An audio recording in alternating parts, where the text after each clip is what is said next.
తెలంగాణలో జరిగినటువంటి రుణమాఫీ గురించి అయితే రాష్ట్రంలో ఉన్నటువంటి ప్రతి ఒక్కరూ మాట్లాడుకుంటున్నారు. అదేవిధంగా దేశంలో ఉన్నటువంటి పెద్ద పెద్ద నాయకులు కూడా మాట్లాడుతున్నారు. మరి రాష్ట్ర ప్రభుత్వం మాత్రము 100% రుణమాఫీ జరిగిపోయిందని చెప్పేసి అంటున్నారు. మరి మొన్ననే కేంద్ర ఆర్థిక శాఖ మంత్రి నిర్మలా సీతారామన్ గారు కూడా చెప్పడం జరిగింది. ఏంటనంటే తెలంగాణలో జరిగినటువంటి రుణమాఫీ అసంపూర్ణంగానే ముగిసిపోయిందని చెప్పడం జరిగింది. ఇప్పుడు రాష్ట్రంలో ఉన్నటువంటి ఆపోజిషన్ పార్టీ వాళ్ళు కూడా చాలామంది అయితే రుణమాఫీ అనేటువంటిది 100% జరగలేదు, రుణమాఫీ అనేటువంటిది 100% చేసేదాకా వదలమని చెప్పేసి అయితే మాట్లాడడం జరుగుతుంది. మొన్నైతే మీడియా పాయింట్ వద్ద అయితే హరీష్ రావు గారు అయితే మాట్లాడడం జరిగింది.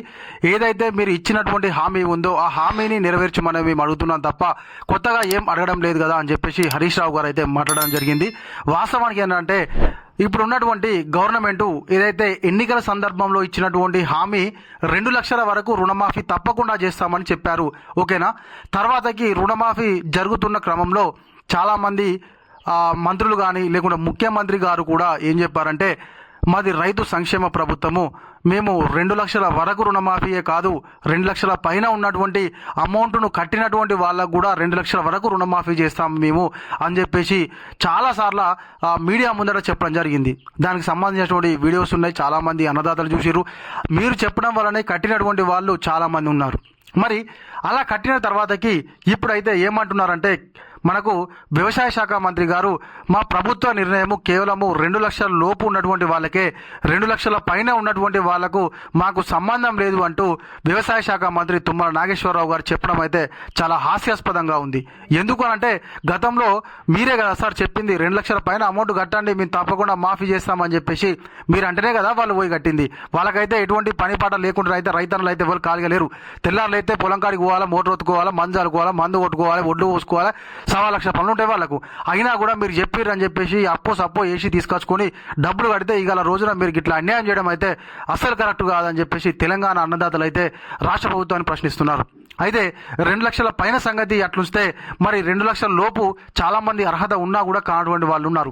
అదే విషయాన్ని అసెంబ్లీ సాక్షిగా పలుమార్లు అపోజిషన్ పార్టీ వాళ్ళు అడిగినా కూడా రాష్ట్ర ప్రభుత్వం అయితే అయిపోయింది, జరిగిపోయింది, మేము తప్పకుండా అర్హత ఉన్నటువంటి వాళ్ళందరికీ చేసామని చెప్పేసి చెప్తున్నారు.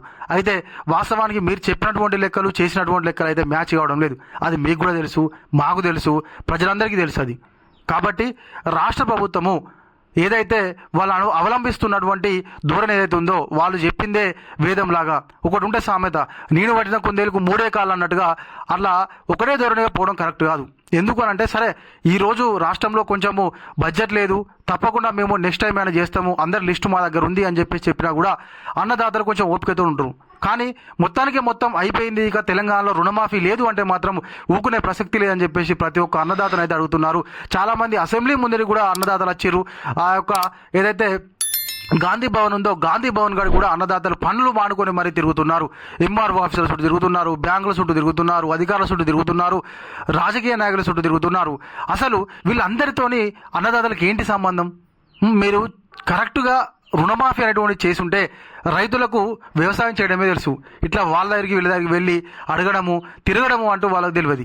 కాబట్టి రాష్ట్ర ప్రభుత్వం ఇకనైనా కూడా ఇంకా ఎవరెవరికి రుణమాఫీ కాకుండా ఉన్నారో వారి కోసం తప్పకుండా మేము బడ్జెట్ కేటాయిస్తామని ఒక్కసారి చెప్తేనైతే ఇదంతా సల్లారిపోతుంది. అన్నదాతలు వాళ్ళ పని వాళ్ళు వేసుకుంటారు. అట్లా అని చెప్పేసి ఏదో మాటలు చెప్పి తప్పించుకోవడం కాదు. 100% మీరు చెప్పిందే చేయమంటారు. కొత్తగా ఏమో ఈ పథకాన్ని పెట్టండి, దీనికి నిధులు కేటాయించండి అని చెప్పేసి ఎవరు అడగడం లేదు కదా.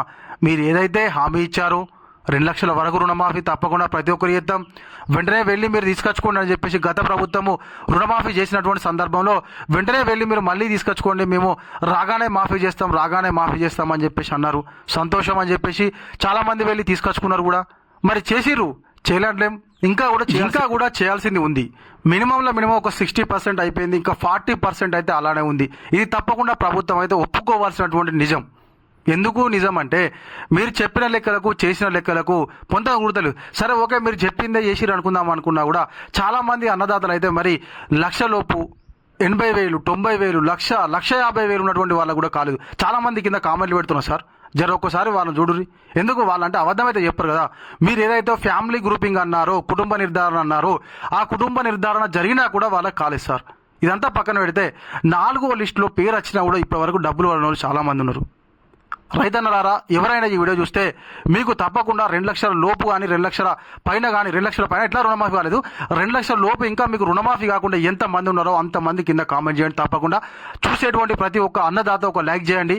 తప్పకుండా కింద కామెంట్ చేయండి. ఒకవేళ మీకు రుణమాఫీ జరిగితే రుణమాఫీ జరిగిందని చేయండి, జరగకపోతే అన్న మాకు కింద అమౌంట్ ఉంది మాకు రుణమాఫీ కాలేదని తప్పకుండా మీరు కింద కామెంట్ చేస్తే రాష్ట్ర ప్రభుత్వానికి తెలుస్తుంది. అయితే మనం ఈ విషయాన్ని అయితే తప్పకుండా రాష్ట్ర ప్రభుత్వం దృష్టికి వెళ్లే వరకు కూడా మనం వీడియో చేద్దాము. తప్పకుండా మీరు కూడా సపోర్ట్ చేస్తారని చెప్పి నేను అయితే అనుకుంటున్నాను. ప్రతి ఒక్కరు కూడా అన్నదాత బాగుండాలని కోరుకుంటారు. ఎందుకు అంటే దేశానికే వెన్నెముక రైతన్న. అలాంటి రైతన్నకు సాయం చేయడం అంటే దేశానికి సాయం చేసినట్లుగా అవుతుంది. కాబట్టి చూసినటువంటి ప్రతి ఒక్కరు ఒక లైక్ చేయండి, కామెంట్ చేయండి. ఓకేనా? ఎవరైనా కొత్తగా మన ఛానల్ చూస్తున్నట్లయితే తప్పకుండా సబ్స్క్రైబ్ చేసుకొని పక్కనటువంటి గంట సింబల్ నొక్కి సపోర్ట్ చేస్తారని చెప్పి నేను అయితే అనుకుంటున్నాను. Thank you.